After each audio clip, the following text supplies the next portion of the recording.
यही सोच के सहारा में पैसा लगाया था, क्योंकि काफ़ी ट्रस्ट था सहारा के ऊपर। जिनकी बच्चियों की शादी तय हो गई, महीना 15 दिन रह गया, उन बच्चियों की शादी भी टूट गई। घर से बाहर निकलना बंद हो गया, कहीं जा नहीं सकते थे, नकाब ओढ़ के नहीं जा सकते थे।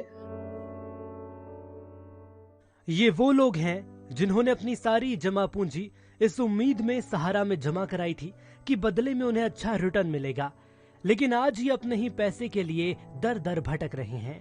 2000 रुपए से बिजनेस शुरू कर अरबों रुपए का अंपायर खड़ा करने वाले सुब्रत राय सहारा का 75 साल की उम्र में देहांत हो गया है।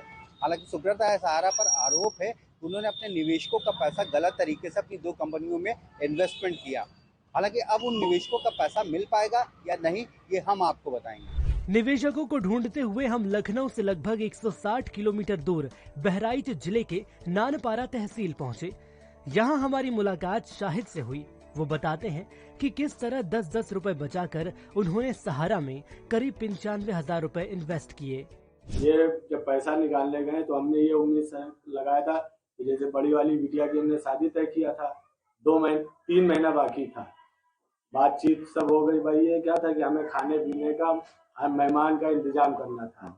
और उसके बाद जब वहाँ पैसे लिए गए तो वहाँ हमारी कोई सुनवाई नहीं हुई। उसी के पीरियड में हमारे हाथ भी खाली हो गए। या हमारी बड़ी वाली लड़की की शादी भी उसी में टूट गई। सुब्रत रॉय की मौत के बाद वो कहते हैं कि अब किस्मत में होगा तो पैसे वापस मिलेंगे, नहीं मिले तो समझ लूंगा कि गरीबों की सुनवाई कहीं नहीं होती। सहारा में इन्वेस्ट करने वाले कुछ ऐसे लोग भी थे जिन्होंने एजेंट बनकर अपने साथ साथ दूसरों का भी पैसा लगवा दिया। हमीदा खातून की भी यही कहानी है। पैसा न वापस मिलने पर लोग उन्हें धमकाते हैं। कोई कह रहा है कि हम आपके घर में चारपाई डाल देंगे, हम आपके पैर हाथ तोड़ देंगे, हम आपसे पैसा ले लेंगे, आपने पूरा वायदा किया था। फिर किसी सूरत से जो हमने और पैसा दूसरों का वसूला, उसके जरिए उनको एक को पेमेंट करी हमने।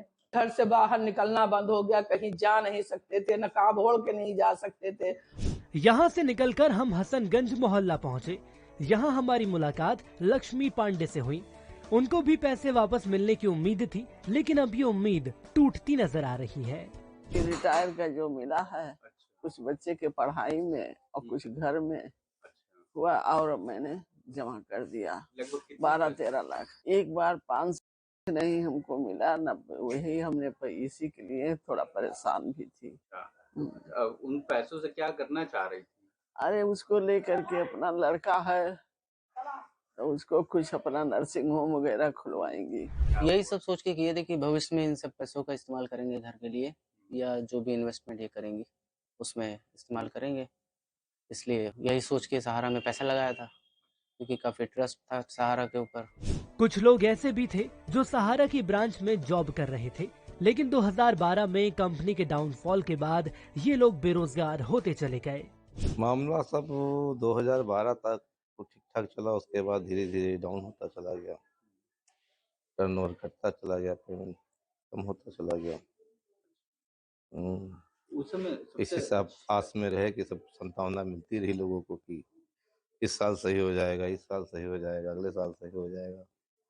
कर्मचारी भी लगा रहा, अगले महीने मिल जाएगा, अगले महीने मिल जाएगा। हम लोग तो सहारा के अलावा कुछ जानते भी नहीं, और हमको करीब 24 महीने की सैलरी नहीं मिली। लोग बार बार सिर्फ एक ही सवाल पूछ रहे थे कि हमारा जमा किया हुआ पैसा कब मिलेगा। हमने इसका जवाब तलाशने की कोशिश की।